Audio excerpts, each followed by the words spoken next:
नमस्कार, जनशोध न्यूज़ में आपका स्वागत है। मैं प्रदीप तिवारी। तो कहते हैं और एक कहावत है कि कहीं काई, कहीं करोड़ा और भानी मती तिनवा तोड़ा। यही कुछ चरितार्थ हो रहा है महाराष्ट्र की राजनीति में। महाराष्ट्र की राजनीति में महाराष्ट्र की जो सबसे समृद्ध, बल्कि देश का सबसे समृद्ध नगर निगम बोलें जिसे, उसके चुनाव होने जा रहे हैं। उस चुनाव के लिए जो शिवसेना का उद्धव ठाकरे ग्रुप है और जो मनसे है, इन्होंने अलग अलग घोषणा पत्र जारी किया है। उन सारे घोषणा पत्र में उन्होंने जो अलग अलग राज्यों से जो ऐसी लोक लुभावनी जो एक प्रकार से योजनाएं हैं उसे ले लिया है और किसी तरीके का कोई क्रिएटिव आइडिया या कुछ करते हुए जो पार्टियां हैं वो दिखाई नहीं देती। इसमें मध्य प्रदेश से जो योजना सबसे ज़्यादा सफल हुई और जिससे शिवराज सिंह का कद बढ़ा भी, केंद्र में वो मंत्री भी बने, वह है लाडली बहना योजना। उस योजना को यहाँ पे उन्होंने फिर से प्रस्तावित किया गया है नगर निगम मुंबई के माध्यम से। मगर इसमें सोचने वाली बात यह है कि जब 1,500 का ऑलरेडी महाराष्ट्र में ये योजना चल ही रही है, जो कि पिछले चुनाव में भी जीतने का भी कारण था, तो फिर ये नया शगुफा छोड़ने का क्या प्रयोजन है और उसमें अब क्या नया जुड़ने वाला है। तो इसमें बताया जा रहा है कि कुछ-कुछ जगहों में पात्रताओं की समस्या के कारण महिलाएँ जो है इसकी पात्र नहीं हो पा रही हैं, जिसकी वजह से उन्हें राशि नहीं मिल पा रही है, ये राशि दी जाएगी। यानी कुल मिला के गणित ये है कि जो वो छूटी हुई महिलाएँ हैं, केवल उनको टारगेट करके रखा जा रहा है। जो बजट की बात है और जो सब उसका विपक्ष और जो सत्ता पक्ष सारे इसकी बात कर रहे हैं, ये बेमानी है क्योंकि उतना पैसा दिया ही नहीं जाना है, केवल ढोल बजाना है और ढोल नगाड़े के शोर में सारा कुछ दबा देना है।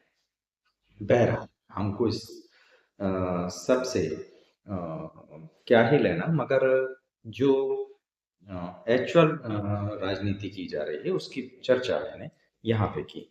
तो वचननामा में क्या किया गया है कि वचननामा का सबसे अहम और चर्चित बिंदु यही है कि घर संभालने की वाली महिलाओं को हर महीने 1,500 सीधी आर्थिक मदद दी जाएगी। कहा गया है कि यह राशि महिलाओं की आर्थिक स्वतंत्रता को बढ़ाएगी, घरेलू श्रम को सम्मान और मान्यता मिलेगी, महंगाई के दौर में परिवार के छोटे-मोटे खर्चों में राहत मिलेगी। सारी चीजें ठीक हैं, मगर जो दूसरी लाइन है, घरेलू श्रम को सम्मान और मान्यता मिलेगी, तो क्या ये पार्टियां घर में काम करने वाली महिलाओं को या जो महिलाएं घर में काम करती हैं, उसे श्रम से जोड़ रही हैं और उसका श्रम का पारितोषिक देना चाहती हैं? क्या है उनकी सोच? उन्हें भी स्पष्ट करना चाहिए और लोगों को भी, खासकर महिलाओं को भी पूछना चाहिए। बहरहाल दूसरी बात पर चलते हैं। 100 यूनिट तक की बिजली माफ। आपको तुरंत क्लिक हो रहा होगा, जो लोग जानते समझते हैं, खबरों पर नजर रखते हैं। दिल्ली की योजना थी, अ, अरविंद केजरीवाल लेके आए थे, जिसकी वजह से 2 चुनाव जीते भी वो। मगर काठ की हांडी बार बार नहीं पकती है, नहीं चढ़ती है। वचननामा में बताया गया है कि हर परिवार को 100 यूनिट तक बिजली मुफ्त दी जाएगी। इससे फायदा ये बताया गया है कि गरीब और निम्न मध्यम वर्ग की बिजली का बिल का बोझ कम होगा और जो शहरी झुग्गी झोपड़ी और निम्न आय वर्ग को इससे सीधी राहत मिलेगी। महंगाई से जूझ रहे परिवारों को आर्थिक फायदा होगा, निश्चित रूप से होगा। मगर इसका फंड का मैनेजमेंट कैसे होगा, इसके बारे में कोई बातें नहीं की गई, बहरहाल की भी नहीं जाती। तीसरे पे आते हैं, तीसरी वचननामा पे आते हैं। 10 में भरपेट भोजन, यानी 10 रुपए में जो लोगों को भरपेट भोजन दिया जाएगा। ये शायद कहीं न कहीं एक अच्छी योजना लगती है और बाकी राजनीतिक दलों को भी शायद इसको लेना चाहिए, क्योंकि हमने एक इतना विकास और इतना सारा कुछ बताने के बाद भी आज भी हम लोगों को 2 जून की रोटी बहुत बेहतर तरीके से नहीं दे पा रहे हैं, जो कि एक अफ़सोस की बात है भारत जैसे एक समृद्ध देश के लिए। तो वहाँ पे अगर इस तरीके की योजना आती है, बहुत अच्छी बात है, इसे इम्प्लीमेंट करना चाहिए। मगर किस तरीके से होगी उसे देखने की बात है, क्योंकि योजनाएँ तो बहुत अच्छी आती हैं मगर उसका इम्प्लीमेंटेशन सही नहीं हो पाता। इसमें दावा किया गया है कि शहरी गरीब मजदूर, दिहाड़ी श्रमिक और ज़रूरतमंद लोगों को सस्ता भोजन दिया जाएगा। क्वालिटी भी अच्छी रहेगी तो अच्छी बात होगी। कुपोषण और भूख की समस्या से निपटने में मदद मिलेगी।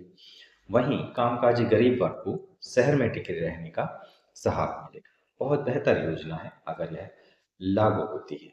अब इस सब के मायने क्या है? इन सब के पीछे क्या राजनीति है जिसकी वजह से ये सारी चीज़ों को अ, बनाया गया है, वचननामा बनाया गया है, उसे सर्कुलेट किया गया है, लोगों को बताया गया है। तो बीएमसी देश की सबसे अमीर नगर निगम मानी जाती है। तो वहाँ पर सत्ता पर काबज होना राजनीतिक और आर्थिक दोनों ही रूप से लाभ का विषय होने वाला है।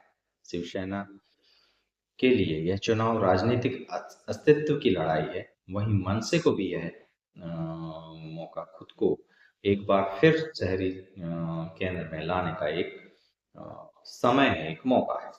कौन जीतता है, कौन हारता है, ये तो आने वाला समय बताएगा। और इन दोनों राजनीतिक घर के राजनीतिक दलों की भी अ, अस्तित्व की ये लड़ाई है और क्या कर पाते हैं ये आने वाला समय बताने वाला है। अब इस वचननामा के आते ही जो विपक्ष है, जो वहाँ पर विपक्ष है और जो अन्य पार्टियाँ हैं, उन्होंने बोलना चालू कर दिया है कि ये लोग लुभावन राजनीति करार दिया गया है। सवाल उठाया गया कि इन योजनाओं के लिए पैसे कहाँ से आएँगे? बीएमसी के बजट और वित्तीय अनुशासन पर भी असर पड़ेगा। इस तरह-तरह की बातें की जा रही हैं। तो ये बाकी राज्यों में जब हो रहा था तो तब क्यों प्रश्न नहीं किया गया? ये भी एक यक्ष प्रश्न है। अगर वहाँ हो सकता है तो यहाँ भी हो सकता है। नगर निगम के पास पैसा है, कर सकती है, मगर ठीक नियत से इसकी आवश्यकता है।